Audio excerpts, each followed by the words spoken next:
On show 463, 150,000 i3's, Tesla's lower lease price, and the Kona wins an award. All those stories and many more coming up on today's podcast. Welcome to the show. My name is Martyn Lee. Good morning, good afternoon, or good evening, in fact, wherever you are listening around the world. Welcome to the show for Sunday, the 5th of May. I've been through every EV story I can find. It's actually a pretty quiet weekend for a change. Normally, I'm cutting stories out. Hey, as always, thanks to myev.com for helping me make this show. If you're in the USA, it's a wonderful resource to have. I'm so jealous of you. myev.com. Buying and selling a car can be fun for some people and maybe not for others. If the whole dealer thing where you got to go in and haggle and all of that kind of stuff isn't your cup of tea, check out myev.com. Only selling and buying used EVs in the US. Right, at the end of the show, we'll get on to our question of the week this week and read out some of your answers. Congratulations if you made it into this week's show, and we'll set you a brand new question of the week. At the end of the show, as you may know, I'm on a road trip weekend. It's a 3-day holiday weekend. And so this is the middle day of a bank holiday weekend. And so I'm probably, how many miles into a 500-odd, probably 350 miles into a 500-mile road trip in the little old Zoe with a 22 kilowatt-hour battery that charges, coincidentally, at 22 kilowatts. That does confuse some people when I'm always using the same number. But there's a little video that I've put online that kind of talks about, if you're going to make a road trip in a car like that, you kind of need one thing or the other. You either need the range, you either need a big battery that charges slowly, or I could have bought a Zoe which charges at twice the speed, but with the small battery. I don't mind stopping more often, a little splash and dash, juice up and go. But I've kind of got the worst of both worlds, a little battery that charges slowly. You know, like 99% of the time, we use this car to drive around town, and it's fine. We use 15 miles a day at the most. We charge it overnight, a couple of times a week. Road trips are fine. We're stopping just every hour and a bit. I'm not driving slowly either, and it's maybe 65 miles an hour. You kind of need one or the other. And so we're charging. We've picked a hotel in somewhere called Hertfordshire in the UK. And we actually picked this hotel because it has a charger. Are you listening, other businesses? We had a choice of 5 or 6 hotels, which we knew, we're halfway home at the moment, and we knew that the range would get us about here. So we looked around, found some hotels in our price range, and then we looked at which ones had chargers. This was the only one. It's got actually a rapid charger, so we turned up when the battery was hot, charged it for an hour because the battery was empty, and then took it off the charge, and that's why we chose to spend our money here. Are you listening, other businesses? We chose to spend our money here because it had a charger. Let's get into the news then. And one of the reasons why we're doing a big old road trip is to go see family and to go see my dad. I've not been back to see my dad, who lives many hundreds of miles from where I do, since he bought his Bmw i3. Couple of years old, and it's got the range extender as well, which he just felt as his first EV. Him and my stepmum felt they just wanted the range extender as that safety blanket, right? I like living on the edge with a pure electric car. So if you turn up to a charger with 5 miles to go and the charger's broken, you're calling recovery, right? However, it makes sense. Lots of people like hybrids and plug-in hybrids and range extenders. And so they just want, as their first EV, they're retired now. They just wanted that security. And a very rarely used petrol, in fairness. And so I've spent the last day playing with an i3, the longest I've spent playing with an i3, actually. And the more time I spend with the BMW i3, the more I realise what a really lovely car it is. Here the range extender works differently to the US. So here, you can turn the range extender, you can turn it on and off. Well, actually, you can hold the charge of the battery. So once the battery goes down to 75%, you can force the range extender to come on, hold the battery at 75% charge, and it'll use the petrol range extender engine as a generator. You always drive off the battery, if you didn't know. So you always drive electric. In the US, I don't know the reason for this. If you know the reason, email me. I'd love to know the reason why. It's to do with regulations somewhere, somehow.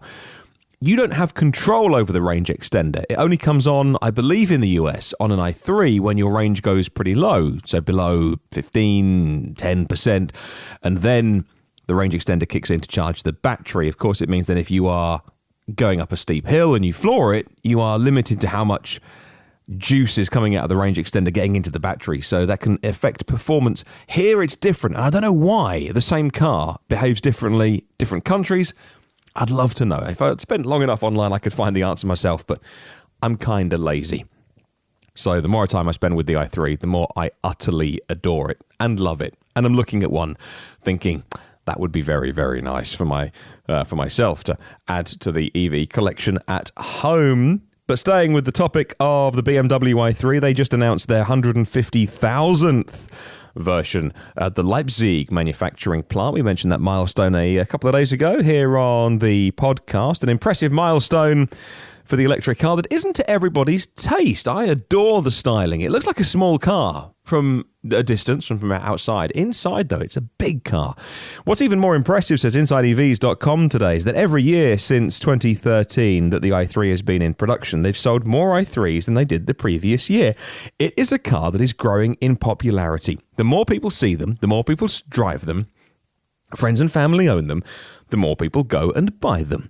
And so every single year, more i3s have been sold. It had a minor facelift in 2018 when the i3’s was launched. Now, I parked next to an i3’s today. It's got some different bodywork. It's got thicker tyres. It has more performance to come out of the car, out of the motor, the i3’s. I don't know where the owners were. I was at a service station on the road here on an Ecotricity charger, and they came back after 20 minutes or so. It was a top-up charge for them, and when they unplugged, I plugged in. But I was having a good old nose around it. I hope they weren't watching. The i3’s is a lovely car, and it's the car that Tom Maloney for Inside EVs currently drives, by the way. Other than that, the i3 is basically the same car. Space-age technology. Carbon fibre made, plastic panels. You can replace the panels if they get dinked. They've done 3 versions of the battery now.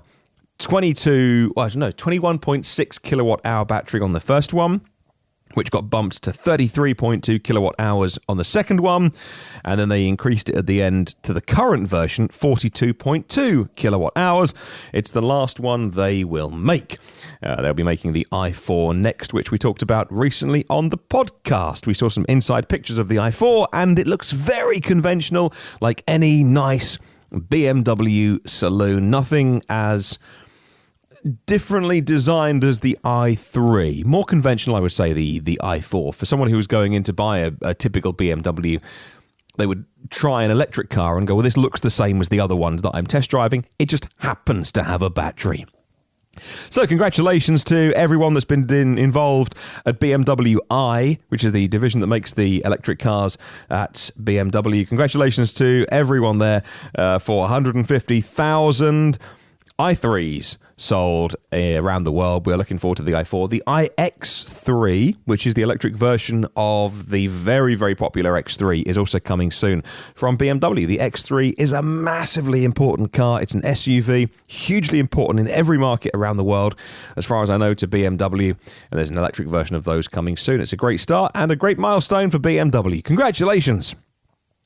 Let's go to a story next about in Europe. How much money is being invested in new battery facilities? Europe is slowly catching up with the rest of the world in terms of the facilities to actually make batteries and the cells that goes inside the batteries. The EU has made an announcement about another consortium here in Europe, tying up things like car makers, there's energy companies, there's investors that know they have to be in the game. Forbes Brussels correspondent is Dave Keating. He reports a new consortium is going to be funded with €6 billion, that's about 6.6 billion US dollars, and 1.2 billion euros in subsidies from Brussels here in Europe. The rest coming from private companies, says the website oilprice.com. Yes, I will even search oilprice.com to bring you stories for this podcast, the lengths I go to. Good news, they say. The European companies are investing so heavily in EV batteries because China and South Korea, and of course in the US with Tesla's Gigafactory with Panasonic, are already ahead. One of the big Chinese makers, CATL, Contemporary Amperex Technology Limited, last year announced plans to build their first factory in Germany after sealing a deal with, we just mentioned them, BMW. So good news that another consortium is going to be building batteries on the European continent because, of course, the more supply, the better. It is the thing that's holding back so many EVs at the moment. The other thing holding it back, of course, is regulation. In 2020, new rules come in here in Europe, which will disadvantage anyone not selling enough EVs. So they're making the cars now, they're designing them, they're getting them on the market, but they do not want to sell you one until January the 1st, 2020. Let's talk about Tesla's lease price. And a couple of stories on this. Firstly, in the UK, Model 3 released this week. It was a huge week for the Model 3. And man, was I tempted to get one. We don't go into debt for our cars. And I know that's different to 99% of the people listening to this podcast. And it's just a thing that we don't really do. We've always bought our cars because we don't have flashy cars on the driveway. I know that if you need a car, you probably need to go into some sort of arrangement to get one. Who has 40k sitting in the bank account?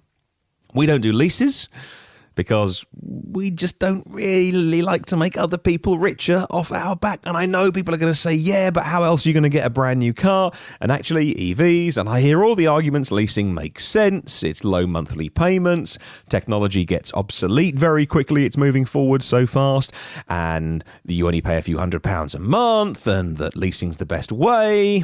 I get that. I'm not arguing with you, but how many lease companies do you hear going bust? So who do you think's winning on the deal? And of course, they have photocopier paper to buy and CEOs to pay. So, they're making their money and they're making it from their customers. So I would never recommend getting a lease. But on the other hand, I also understand that if you need a car, if you need one for work, for instance, and you haven't got the cash sitting there, I'm very sympathetic to that. So we always buy naff cars. We never have fancy cars outside our driveway. We just don't have very nice cars, unfortunately. But we buy what we can afford, and this was the biggest wobble we've ever had. We're looking at the Model 3 thinking, oh, that's very, very nice. It'd be lovely to have one. Here in the UK, the numbers the website gives you is a £10,000 initial deposit down. So it puts it out of our league. And then I didn't realise till I was looking at a conversation on Twitter today between James and Kate Phantom, who have a YouTube channel, which is brilliant, and you should subscribe to them to see great car reviews, and Will, who looks after the UK Tesla Owners Club, saying actually that £10,000 is only a suggestion. You can take it down on the Tesla website, on the configurator. You can take the deposit down all the way down to just 10% of the price. So for a £39,800 Model 3, 3980 is the deposit. Okay, that also makes me wobble a little bit more and go against everything I've just said. So that money down, monthly payments, so that's interesting. So if you're in the UK, and I saw a lot of stuff online this week saying, oh, it's such a big initial outlay, that's just what Tesla fill in the blanks for you. You can reduce that amount. Meanwhile, in the US, the Model 3 has now joined an exclusive club of cars that you can buy for less than let me correct myself, lease for less than $400 a month. Tesla have started a lease price at $399 a month, and that does come at the expense of increasing your down payment at sign up, which goes from $3,000 to $4,500. It doesn't stack up too badly compared to similarly priced models from the brand that it's up against. The Mercedes-Benz offers the A220 for $359 over 3 years, I think that is. The Lexus ES300 Hybrid, similar luxury car, $399 a month with $4,000 due at signing.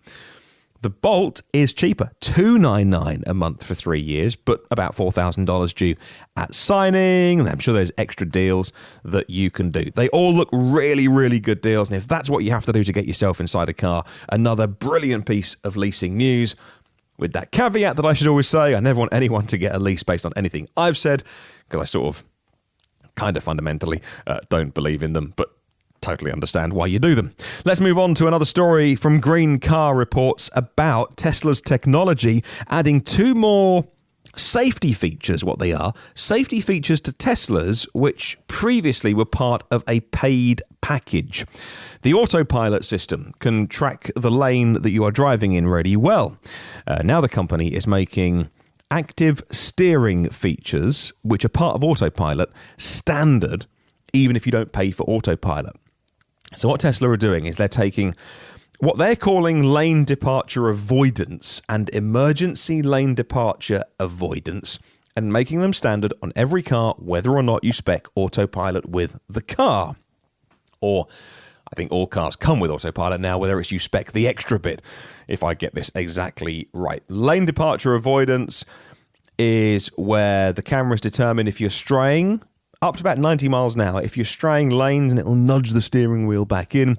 And the emergency one is where I think it vibrates the steering wheel or something, but it's adding even more safety features to the basic package of Teslas, which is a great bit of news. I'll put a link in the show notes to that article. And finally, congratulations to the team who are working at Hyundai. The Kona Electric is a fabulous car. They're not making them quick enough, and I gather that's because purely on batteries. They're not making them quick enough, but they are winning awards. And now the Kona Electric has been named the best EV at the Honest John Awards.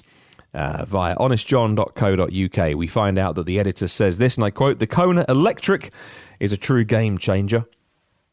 Bit of a cliche. Anyway, back to the quote. "Sensibly priced, easy to drive, and capable of 279 miles on a single charge. Hyundai's delivered the electric crossover that buyers want. Over the past 12 months, the popularity has soared, and our readers want the car. It's powered its way to the top of the electric car table." End quote. I totally agree. The Kona is a lovely car, 150 kilowatt motor. You can get it from £30,000 on the road with a little battery here in the UK, £36,000 in the UK with the big battery, excluding the free money you get from the government, which we call the plug-in car grant. So if you own a Kona already, you made a very, very wise choice. It's a lovely car. On to this week's question of the week, and we were asking you about independent servicing. Is there a place for independent servicing in the world of EVs? So the last couple of minutes of the show today, we'll just run through a couple of answers. Brian Weatherall was the first one to reply. "I've already made the change to independent servicing with my 2017 Leaf. Following a recommendation on the socials, I found a garage on Hevra, HEVRA.org.uk. 40 miles away, but for my Leaf, that's a cheap and easy journey. £120 compared to the dealer of £200.